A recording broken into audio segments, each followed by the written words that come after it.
My name is Marco Roffi from Geneva, and we are here at the PCR studio at EuroPCR 2016 in Paris, discussing about carotid artery stenting. It's a true pleasure for me to interview today a great opinion leader and friend in the field of carotid artery stenting, namely Alberto Cremonesi from Cotignola, Italy. Hi Alberto, how are you? Hi Marco. So it's really a pleasure for me to be here with you today with a true opinion leader in the field and a friend. And I would like to know from you, what do you think is the current status of carotid artery stenting? Marco, actually we are friends and you know my age and I am very old, and for this reason, if I remember what happened in the last 20 years about carotid artery stenting, is so nice to understand that 20 years ago, more or less, we were at a level of 10% complication rate after carotid artery stenting. Now I am very pleased to say that today complication rate of carotid artery stenting is inexperienced and very good operator, very good center, less than 1% overall complication rate, with major stroke complication rate which is less than 0.4%. This is a great pleasure because it means that in all these years we improved dramatically the outcome of our patient. What happened actually? We protected the brain of the patient. We improved progressively the technical equipment we have today.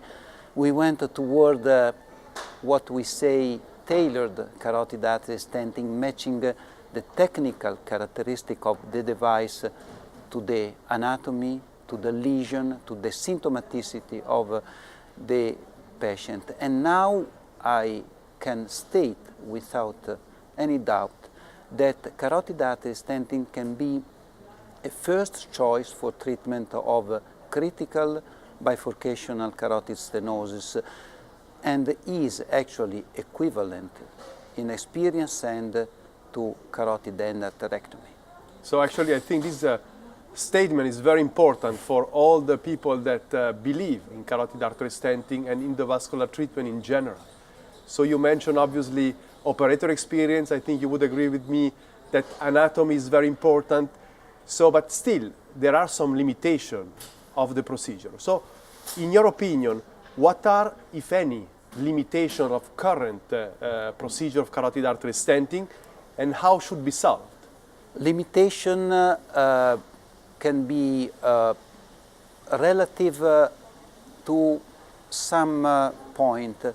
The first point, the limitation, the true limitation and objective limitation of carotid artery stenting is related to what is going to happen after the procedure, because actually we are really able to protect our procedure with very efficient distal protection or proximal protection devices are very efficient, but obviously we are protecting our procedure.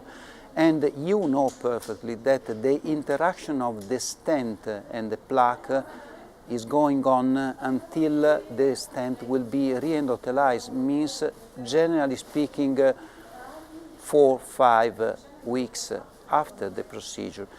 We have a dangerous period for late events, and this kind of situation is mostly related to the plaque containment. Means that when we place a stent on a plaque, it is going to interact with the plaque and some plaque protrusion can happen. This is really a limitation of carotid artery stenting. And actually, if I may interrupt you, actually this is always the observation the surgeon told us. You know, if I open up this carotid artery, it looks ugly, and you should never touch them. So do we have any means to counteract this plaque protrusion?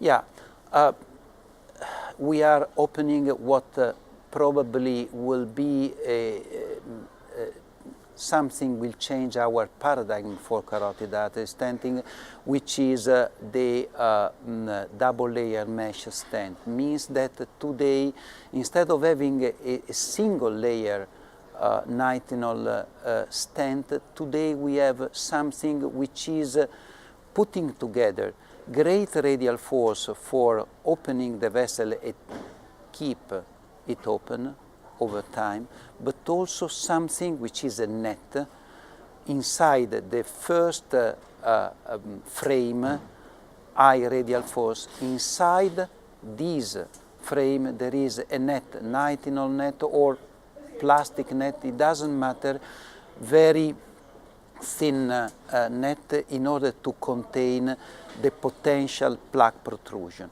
And we have seen just in those days many of these stents used. We have experience, quite experience on these specific stents. I have to say that in more than 150 patients treated in many centers in Italy, but not only by cardiologists, but also from surgeons, from radiologists, I have to say 0% major complication rate. Obviously, these are very enthusiastic and a very encouraging result. Is there a price to pay? So we have more metal. Do we need an alternative antiplatelet therapy, for example, or do we have to worry about late restenosis? Yeah, you touched something we, very honestly, we do not know.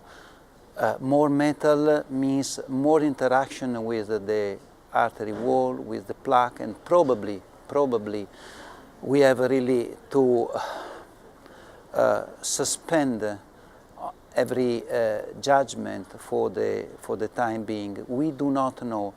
Our position today is really to prolong the dual antiplatelet treatment in these patients treated with double layer mesh stent at least for 3 months, not less. I think the important message to the community and also to the companies is that really it is worthy to pursue R&D in carotid artery stenting, and this is a very good example. So my final question to you, how do you see the evolution of carotid artery stenting in the future?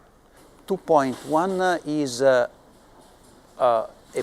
question rather than a point. Can we streamline carotid artery stenting toward a simplified procedure? Personally, I don't know. I don't think that we need to simplify a very safe procedure as we have today. The second point is to rely on safer protection for the brain. Actually, what we have today, we continue to protect all the procedure, but unfortunately, I have to say that very rarely, even if I protect in the right way, I have some neurological events. So I think that the future is the patient.